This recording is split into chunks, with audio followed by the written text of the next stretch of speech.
Imagine a chilly evening in 1991, a small town buzzing with the usual hum of life, kids playing in the streets, neighbors chatting over fences, and a young patrol officer named Marcus Reed cruising through the quiet roads, his radio crackling with routine calls. Marcus, a 24-year-old black man with a warm smile and a heart full of dreams, was the kind of guy everyone in town knew and loved. He'd stop to help old ladies with their groceries, toss a football with the local kids, and always had a kind word for anyone who needed it. But that night, something changed. Marcus vanished without a trace, his patrol car found abandoned on a lonely stretch of highway, the driver's door wide open, his badge glinting on the seat. No signs of a struggle, no witnesses, no clues, just gone. The town was left reeling, whispers of foul play, and unanswered questions haunting every corner. 7 years later, a shocking discovery would unravel a story so disturbing, it would shake the community to its core. But before we get to that, let me take you back to a moment that set everything in motion, a moment where a simple act of kindness changed a young man's life forever. It was a crisp fall afternoon in 1991, just weeks before Marcus disappeared. The town's only bus was packed, every seat taken, and the air thick with the chatter of tired commuters. Marcus, off-duty and dressed in a plain jacket and jeans, stood near the back, holding onto the overhead rail. Across from him, a pregnant white woman, maybe in her late 20s, struggled to keep her balance as the bus lurched forward. Her face was pale, her hands clutching a small bag, and you could tell she was exhausted. Without a second thought, Marcus stepped forward and offered her a seat. "Ma'am, please take it," he said, his voice steady and kind. She hesitated, then smiled gratefully, easing herself down with a sigh of relief. The other passengers barely noticed, but for Marcus, it was just another day of doing what came naturally, helping someone out. What he didn't know was that this small gesture was about to spark a chain of events that would lead to one of the most haunting mysteries this town had ever seen. As the woman settled into the seat, she reached into her bag and pulled out a small, folded piece of paper. She pressed it into Marcus's hand, her eyes locking with his for a moment. "You're a good person," she said softly, almost like she knew something he didn't. Marcus, a little caught off guard, just nodded and slipped the note into his pocket. He didn't think much of it at the time, probably just a thank you, he figured. But later that evening, when he finally unfolded the paper, his heart skipped a beat. The words scrawled in hurried ink weren't just a note. They were a warning. A cryptic message that hinted at something dark lurking in the shadows of a small town. It wasn't signed, and the handwriting was shaky, like it was written in a rush. Marcus stared at it, his mind racing. Was this a prank? A mistake? Or was it something real? Something dangerous? Over the next few days, Marcus couldn't shake the feeling that he was being watched. He'd catch glimpses of a strange car parked near his house, or hear footsteps behind him when he walked home at night. He started asking around town, trying to figure out who the woman was, but no one seemed to know her. She wasn't a local, that much was clear, and the more Marcus dug, the more uneasy he got. The note mentioned a place, a rundown warehouse on the edge of town, a spot kids avoided and adults pretended didn't exist. Marcus had passed it 100 times on his patrols, but something about it now felt off.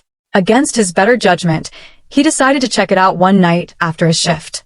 That was the last time anyone saw him. The town searched for Marcus for weeks. Volunteers combed the woods, divers dragged the river, and his fellow officers turned over every stone they could think of. His family, his mom, his little sister, his high school sweetheart, were devastated, holding on to hope even as the days turned into months. Rumors swirled. Some said Marcus had run off, chasing a better life. Others whispered about a cover-up, maybe something tied to the police department itself. But with no body, no evidence, and no leads, the case went cold. Marcus Reed became a name etched on a memorial plaque outside the station, a fading memory for everyone except those who loved him most. Fast forward to 1998. The town had moved on, or at least it tried to. New faces filled the streets, and Marcus's disappearance was just a story kids told to scare each other. Until one day, a group of teenagers sneaking into that same abandoned warehouse stumbled across something that made their blood run cold. It wasn't just old crates or dusty machines. It was something that tied back to Marcus, to that note, and to secrets someone had worked hard to bury. What they found wasn't just disturbing. It was a truth so twisted, it would force the town to confront a darkness it had ignored for years. Who was the woman on the bus? What did her note mean? And what really happened to Marcus Reed that night in 1991? Stick with me, because this story is only just beginning, and the answers will leave you speechless. The warehouse discovery in 1998 sent shockwaves through the town, but to understand what those teenagers found, we need to go back to 1991, to the weeks before Marcus Reed vanished. The small town of Willow Creek wasn't the kind of place where big things happened. Nestled between rolling hills and a sluggish river, it was a tight-knit community where everyone knew everyone else's business. Marcus was a hometown hero of sorts, born and raised on the east side, where modest houses lined gravel roads. His mom, Clara, worked double shifts at the diner to put him through the police academy, and his younger sister, Lena, was a Spitfire teenager who idolized her big brother. Marcus wasn't just a cop to them. He was the guy who'd fix a flat tire in the rain or stay up late helping Lena with her math homework. But even in a place like Willow Creek, there were shadows, corners of the town folks avoided talking about, like that warehouse on the outskirts, a rusted relic from the town's factory days. Marcus had always been curious, maybe too curious for his own good. Growing up, he'd been the kid who'd sneak into abandoned houses on a dare, not for thrills, but to figure out the stories those places held. As a patrol officer, that curiosity made him good at his job. He noticed things others missed, a car parked too long in an empty lot, a stranger lingering outside the corner store. So when he got that note from the woman on the bus, it lit a spark in him. The note wasn't long, just a few lines. They're watching. The warehouse knows. Be careful. No name, no explanation, just those words in smudged ink. Marcus didn't tell anyone about it at first, not even his partner, Officer Tom Hargrove, a gruff veteran who'd seen it all. Marcus figured Tom would laugh it off, call it a prank. But something about the woman's eyes, wide, almost desperate, stuck with him. He couldn't let it go. He started poking around, asking questions in his quiet way. At the diner, he'd chat up regulars, slipping in questions about a pregnant woman nobody seemed to know. At the station, he'd flip through old reports, looking for anything about that warehouse. It wasn't much to go on, just a few vandalism complaints from years back, kids spray painting the walls, nothing serious. But the more he dug, the more he felt that uneasy prickle on the back of his neck. One night, he overheard a couple of older cops at the station whispering about that place, and how it was better left alone. When Marcus pressed them, they clammed up, their faces tight. It was like the whole town had made a silent pact to pretend the warehouse didn't exist. That only made Marcus more determined to find out why. Meanwhile, life went on.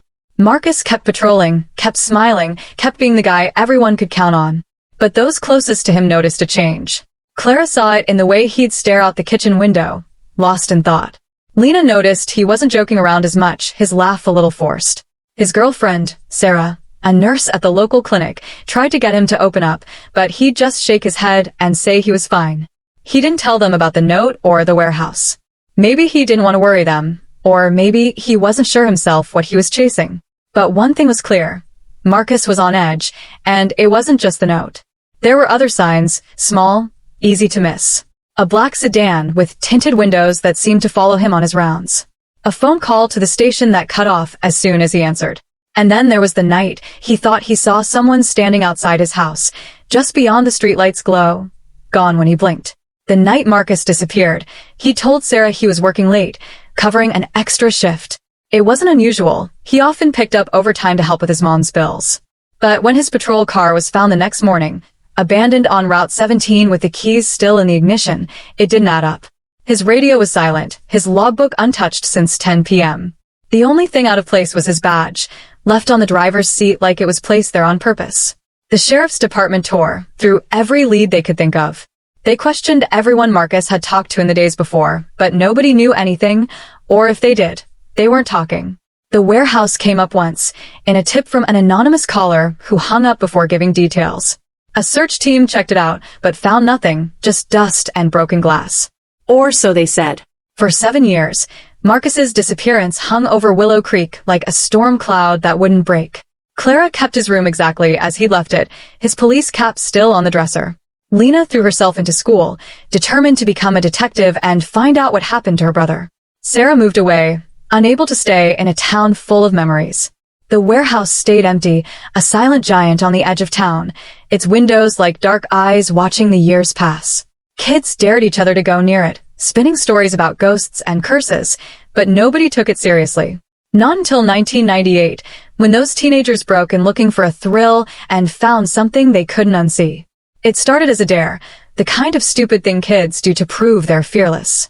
5 of them, barely 16, slipped through a gap in the warehouse's chain-link fence one summer night, armed with flashlights and cheap beer. They expected cobwebs, maybe some old machinery to mess with. Instead, they found a hidden room, boarded up behind a stack of crates. Inside, the air was heavy, the walls scratched with marks that didn't look random. And there, in the corner, was something that made them drop their flashlights and run. A box, small but heavy, filled with things that pointed straight back to Marcus Reed. Not just his name, but pieces of his life, things nobody should have had. The kids didn't stick around to figure out what it meant. They told their parents, who called the cops, and soon the whole town was buzzing again. What was in that box? Who put it there? And why had it stayed hidden for 7 years? The answers were out there, buried in the secrets of Willow Creek, and they were darker than anyone could have imagined. The discovery of the box in the warehouse ripped open old wounds in Willow Creek, pulling everyone back to the night Marcus Reed vanished. The teenagers who found it were too shaken to describe it clearly. One of them, a lanky kid named Jake, kept saying it felt wrong, like they'd stumbled into something they weren't supposed to see. The police sealed off the warehouse within hours, but word spread fast. The box wasn't just some forgotten junk. It held pieces of Marcus's life. A photo of him with his sister Lena, a folded map with the warehouse circled in red, and most chilling, a second note in the same shaky handwriting as the one from the bus. This one read, "You were warned.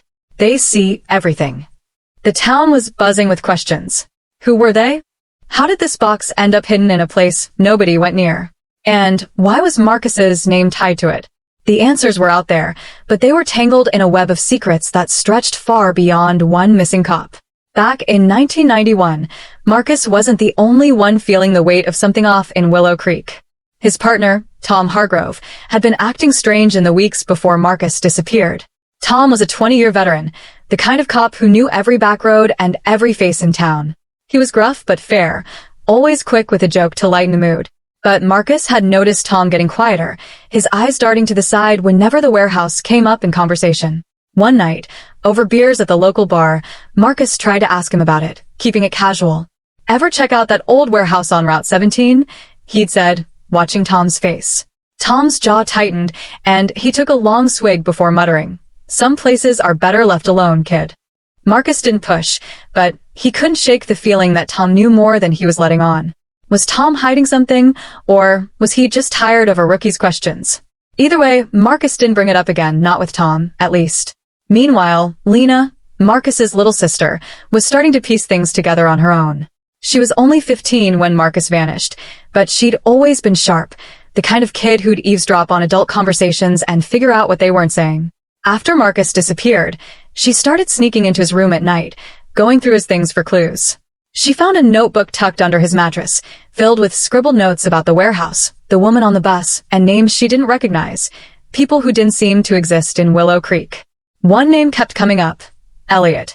No last name, no details, just Elliot circled over and over, like Marcus was obsessed. Lena didn't tell her mom about the notebook. Clara was already barely holding it together. Instead, she started asking around, talking to Marcus's old friends, even slipping questions to the cops when they came by to check on the family. Nobody had answers, but Lena wasn't the type to give up. She swore she'd find her brother, no matter what it took. By 1998, Lena was 22, studying criminal justice and working part-time at the diner where her mom still waitressed. The warehouse discovery hit her hard. She wasn't allowed near the scene. The police kept it locked down tight, but she heard the rumors about the box and the note. It was like a punch to the gut, confirmation that Marcus hadn't just run off like some people claimed. Lena started digging again, this time with more purpose. She tracked down Jake, the teenager who'd found the box, and got him to spill what he'd seen. Jake was nervous, his voice low as he described the scratched-up walls in that hidden room, like someone had been clawing at them. He mentioned something else, too, a faint smell like chemicals that made his head spin. Lena didn't know what it meant, but it sent a chill through her.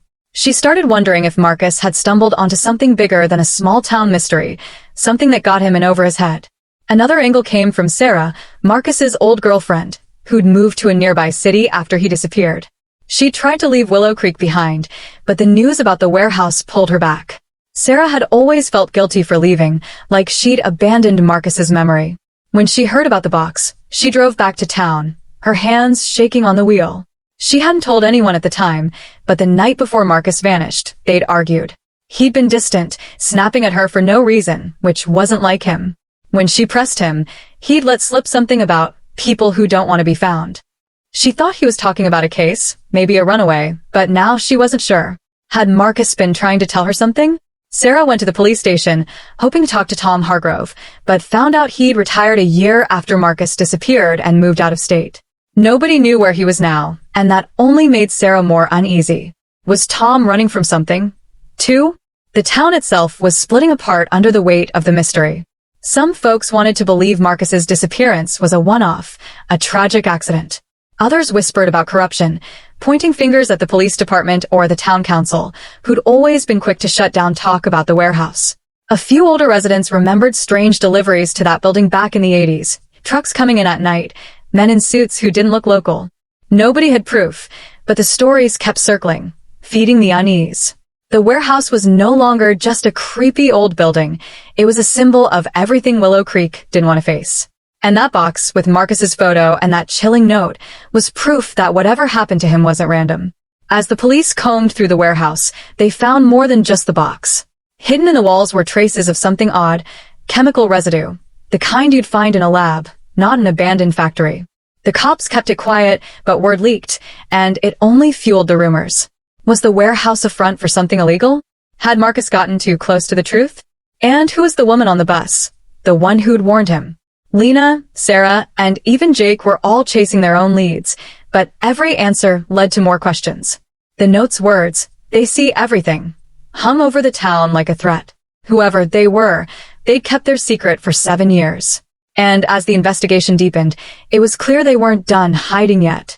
The air in Willow Creek was thick with suspicion as the summer of 1998 dragged on. The warehouse discovery had turned the town upside down, and everyone seemed to have a theory about what happened to Marcus Reed. The police were tight-lipped, their squad cars parked around the warehouse day and night, but leaks about the chemical residue and the strange box kept the rumors swirling. Lena was relentless, spending every spare moment chasing leads, her notebook filled with questions about the cryptic notes, the woman on the bus, and the name, Elliot, that haunted her brother's journal. She'd started following a new trail, one that led to a retired truck driver who claimed he'd made late-night deliveries to the warehouse years ago, dropping off crates he was told not to open. The driver, now old and frail, was nervous, glancing over his shoulder as he whispered to Lena about men in dark coats who paid him in cash and told him to forget what he saw. When Lena asked about Marcus, the man's face went pale, and he shut the door muttering, "Some things are better left buried." It only made her more determined to dig deeper. Sarah, meanwhile, was wrestling with her own ghosts. She'd been back in Willow Creek for weeks, staying with an old friend and combing through her memories of Marcus for anything she'd missed. The fight they'd had the night before he vanished kept replaying in her mind, his sharp words, the way he looked out the window like he was expecting someone. She remembered something else, too, a phone call he'd gotten that night, one he stepped outside to take.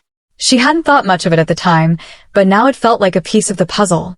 Sarah started asking around at the phone company, trying to track down old records, but the trail was cold, until she found a clerk who remembered Marcus coming in days before he disappeared, asking about a number that kept calling the station and hanging up.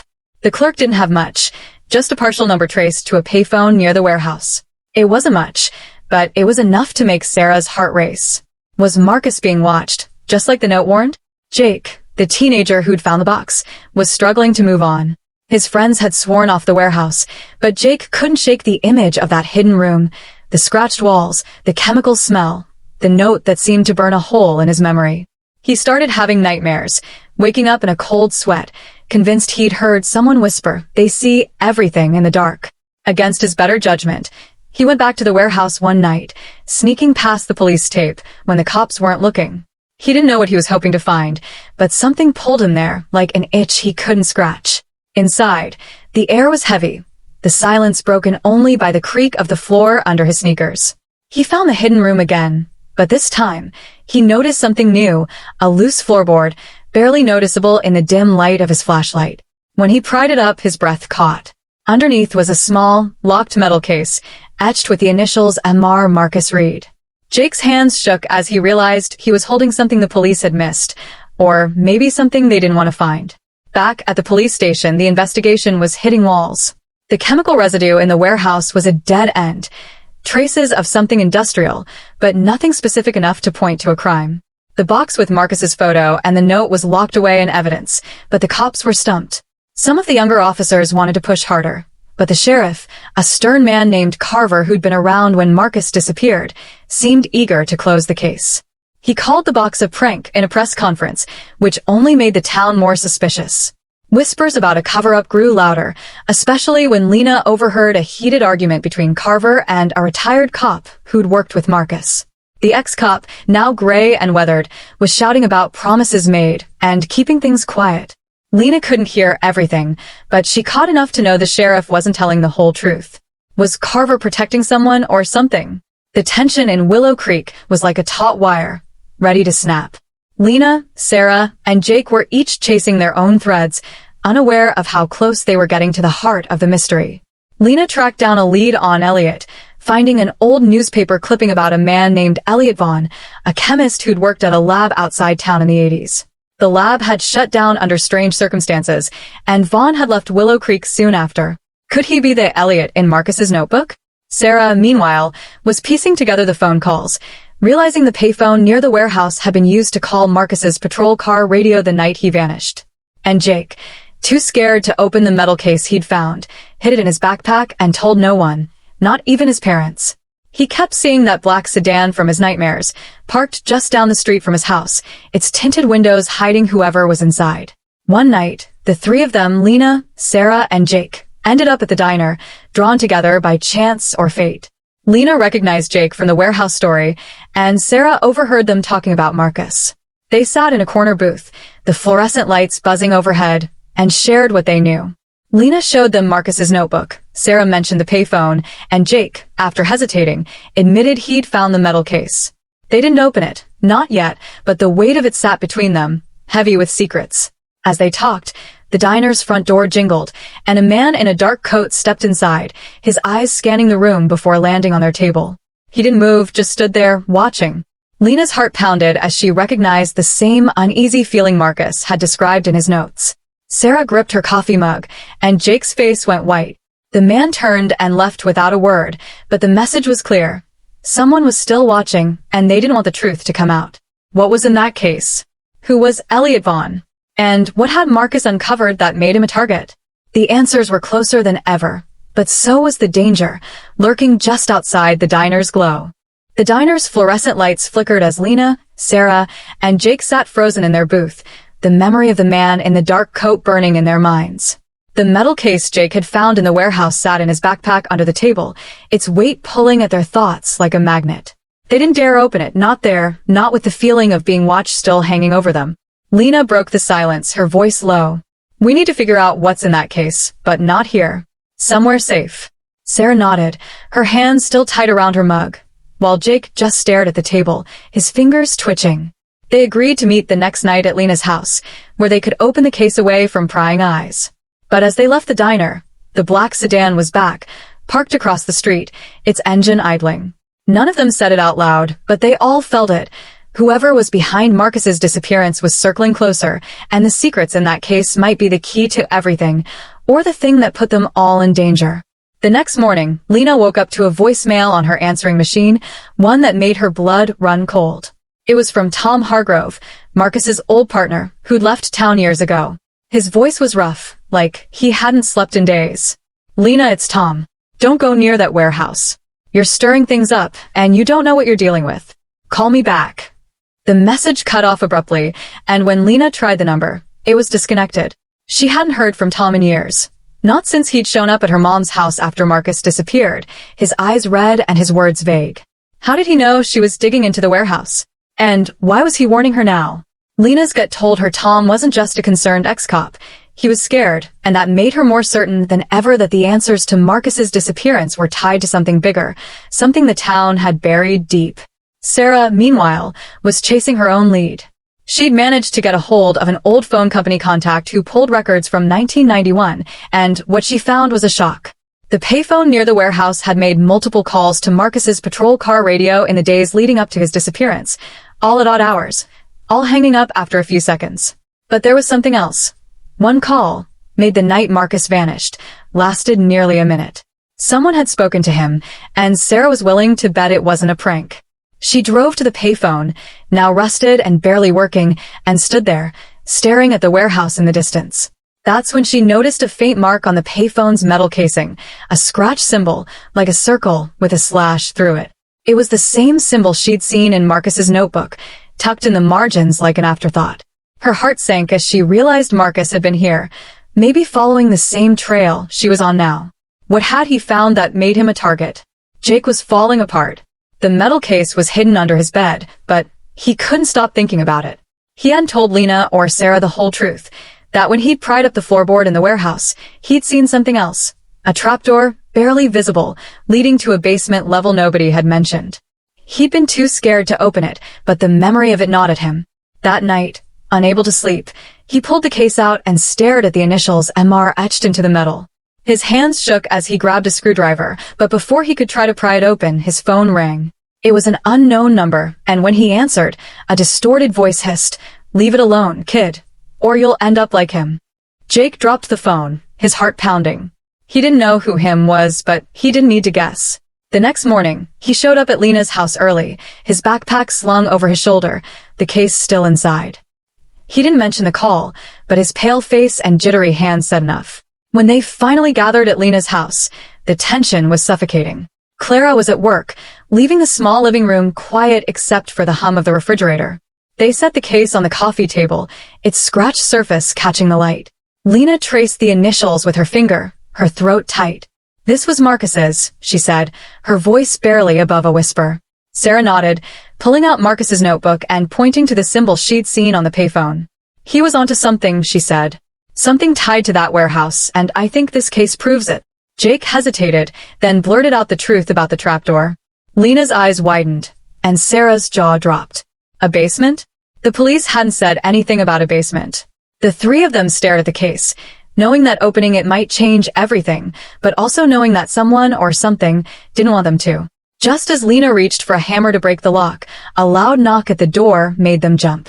They froze, exchanging glances. Nobody was supposed to know they were there. The knock came again, harder this time, followed by a voice, low, unfamiliar, but commanding. "Open the door, Lena. We need to talk." Her heart raced as she recognized the voice from the voicemail, Tom Hargrove. How had he found her? And why was he here now, after years of silence? Sarah grabbed her arm, whispering, "Don't open it." Jake clutched his backpack, ready to bolt. The knock turned into a pounding, and the voice grew sharper. "You're making a mistake, Lena. You don't know what you're messing with." Outside, the black sedan idled in the driveway, its tinted windows hiding whoever, or whatever, was watching. The case sat unopened, its secrets locked inside, as the pounding grew louder and the shadows of Willow Creek closed in. The rain had stopped, but the air was thick with tension as Jamal stood frozen in the alley, the crumpled note from Sarah clutched in his hand. The words on it burned into his mind. "Find me where the river meets the dawn, or you'll lose everything." His heart pounded as he tried to make sense of it. The note wasn't just a cryptic message anymore, it was a map to answers, or maybe a trap. He glanced at the faded photograph he'd found in the old warehouse, the one showing Officer Daniels standing next to a woman who looked eerily like Sarah, but younger, from years ago.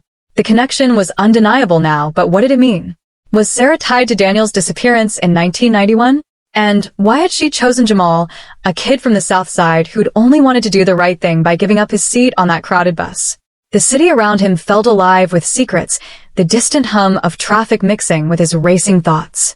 He stuffed the note into his pocket and started moving toward the river, the only place he could think to go.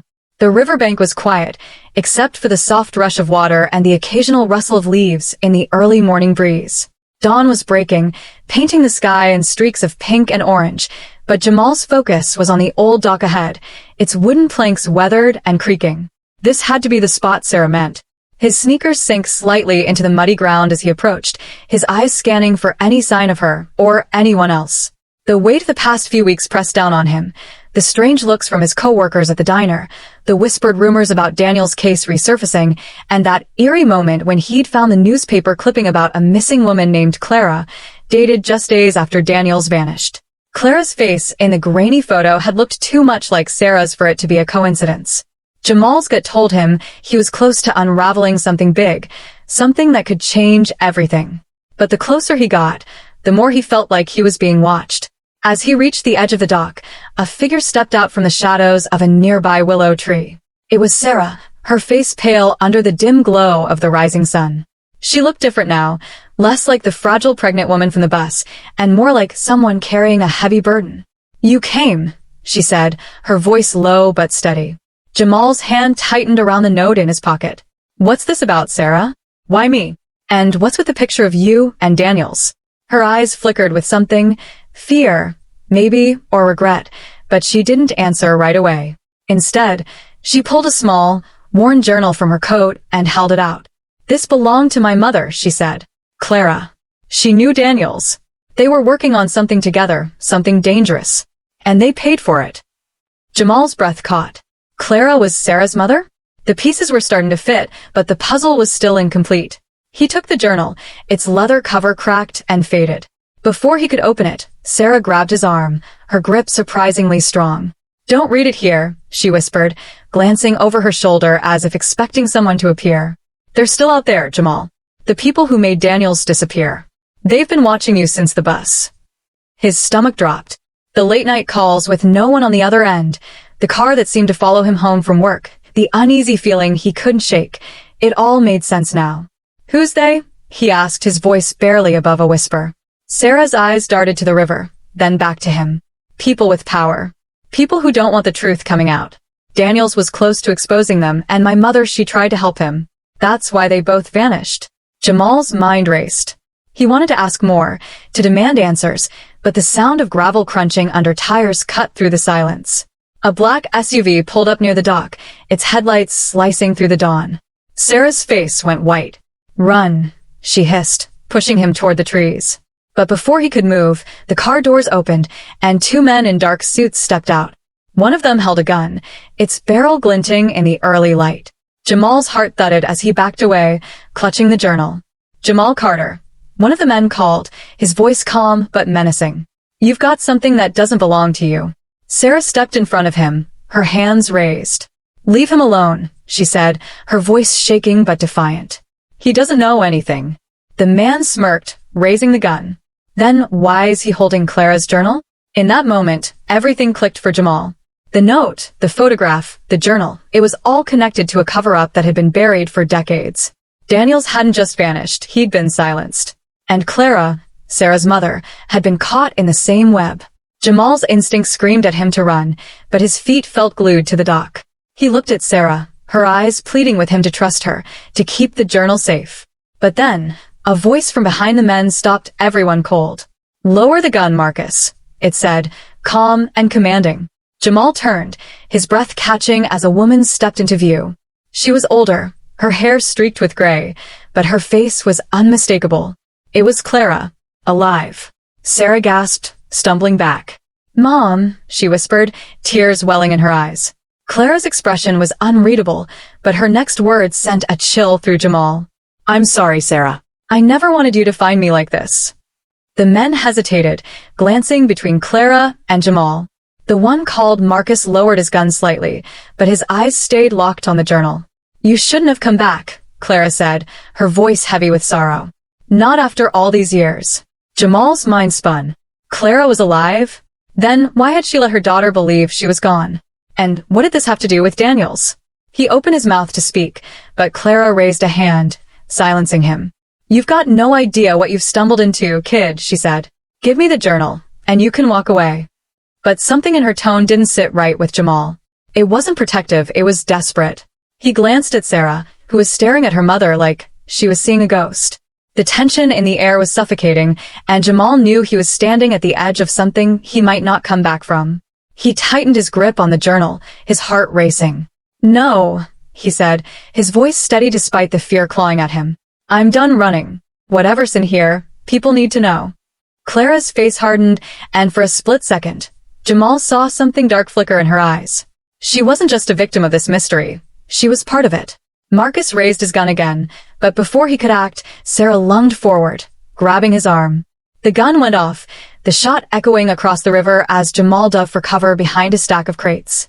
Pain seared through his shoulder, and he realized he'd been hit. Blood soaked his jacket, but he didn't let go of the journal. As he crouched there, gasping, he heard Clara shout something he couldn't make out. Then, footsteps running, closing in. The world seemed to slow down, and in that moment, Jamal knew the truth was in his hands. But the final twist was yet to come. Clara wasn't just hiding from the men in suits. She was working with them. The air was thick with the smell of river water and gunpowder as Jamal crouched behind the crates, his shoulder throbbing where the bullet had grazed him. Blood seeped through his jacket, but he gripped Clara's journal tightly, its worn leather warm against his palm. The dock was chaos. Sarah's desperate struggle with Marcus, the man in the suit, echoed in shouts and scuffling feet. Clara's voice cut through, sharp and commanding, but there was something else in it now. Panic. "Stop, Marcus. We need him alive," she yelled. Jamal's heart sank. Clara wasn't just involved, she was calling the shots. The woman he'd thought was a victim, Sarah's long-lost mother, was part of the same shadowy group that had silenced Officer Daniels back in 1991. His mind raced, piecing together the truth. The note Sarah gave him on the bus, the cryptic message about the river, the photograph linking Daniels to Clara, it was all a setup to lure him here. But why him? A nobody from the south side who'd just been kind enough to give up his seat? Sarah's cry snapped him back to the moment. She was wrestling Marcus for the gun, her strength surprising for someone who'd seemed so fragile on that bus weeks ago. Jamal's eyes darted to the journal. Whatever was inside it was worth killing for, worth Clara abandoning her own daughter for years. He flipped it open, his fingers trembling as he scanned the pages in the dim dawn light. Names, dates, locations, a ledger of payoffs, deals, and secrets. Daniel's name appeared over and over, tied to a group called the Syndicate, a network of powerful people who'd controlled the city's underbelly for decades. Clara's notes detailed how Daniels, a patrol officer with a reputation for honesty, had gotten too close to exposing their corruption. And Clara, she hadn't been his ally. She'd been their fixer, tasked with keeping him quiet. But something had gone wrong, and both had vanished, leaving Sarah to grow up alone, believing her mother was dead. Jamal's breath hitched as he read the last entry, a plan to stage Clara's disappearance and pin it on Daniels, making it look like he'd gone rogue. The Syndicate had buried the truth, but Clara had kept this journal as insurance, a way to protect herself if they ever turned on her. Now, it was in Jamal's hands, and he was their target. He stuffed the journal into his waistband and peeked over the crates. Sarah had knocked the gun from Marcus's hand, but the second man was closing in, his own weapon raised. Clara was shouting at them to stand down, but her voice wavered. She wasn't in control anymore. Jamal locked eyes with Sarah, who nodded slightly, as if she understood what he was about to do. With a deep breath, Jamal bolted from behind the crates, sprinting toward the trees lining the riverbank. The second man fired, the shot grazing the ground near his feet, but Jamal kept running, adrenaline drowning out the pain in his shoulder. He heard Sarah scream, then a thud. Marcus had tackled her. Clara's voice rang out, pleading now. "Jamal, stop. You don't understand what you're doing." But he did. For the first time, he understood everything. The note, the bus, the strange encounters, they targeted him because he was invisible, a kid from the wrong side of town no one would believe. But they'd underestimated him. He ducked into the trees, his heart pounding as he pulled out his phone. No signal. He cursed under his breath, but kept moving, weaving through the underbrush toward the main road. If he could get to the diner, to someone he trusted, he could get the journal to the right people. The sound of footsteps crunching behind him told him he wasn't safe yet. He glanced back and saw Marcus, his face twisted with rage, closing the distance. Jamal pushed himself harder, his lungs burning, until he broke through the trees and onto the road. A delivery truck was parked nearby, its driver unloading crates of produce. "Help!" Jamal shouted, waving his arms. The driver, a burly man with a graying beard, looked up, startled. "Kid, you okay?" he asked, eyeing the blood on Jamal's jacket. Before Jamal could answer, Marcus burst onto the road, gun in hand. The driver didn't hesitate. He grabbed a crowbar from his truck and stepped between them. "Back off, man," he growled. Marcus froze, weighing his options, then turned and ran back toward the river. Jamal sank to his knees, gasping, and handed the journal to the driver. "Get this to the police," he said. "It's evidence." By the time the police arrived, the dock was empty. Sarah, Clara, and the men in suits were gone, as if they'd never been there. The journal, though, was enough to blow the case wide open. Detectives pored over its pages, uncovering the syndicate's network, names of politicians, business tycoons, even police officials who'd been on their payroll. Daniel's disappearance was reinvestigated, and within weeks, Clara was found hiding in a small town upstate. She confessed to her role in the cover-up, claiming she'd had no choice, that the syndicate had threatened her life and Sarah's. Sarah, though, refused to see her mother. The betrayal cut too deep. She reached out to Jamal later, thanking him for his courage, but admitting she needed time to heal. The note she'd given him on the bus, she explained, was her last desperate attempt to find her mother, not knowing Clara was part of the very conspiracy she'd been running from. Jamal's life changed after that. The media called him a hero, the kid who'd uncovered a decades-old conspiracy with nothing but a kind heart and a stubborn streak. The diner gave him a raise, and strangers sent him letters, thanking him for giving them hope that truth could still win. But for Jamal, it wasn't about the fame. It was about doing what was right, about proving that even someone like him, a black teen from the South Side, could make a difference. As he stood by the river months later, watching the water flow under the same dock where it all went down, he thought about Daniels, about Clara, about Sarah. The journal had exposed the syndicate, but it had also shown him how one small act, like giving up a seat, could ripple out and change everything. He smiled faintly, tossing a pebble into the water. The city was still full of secrets, but for now, one truth had been set free.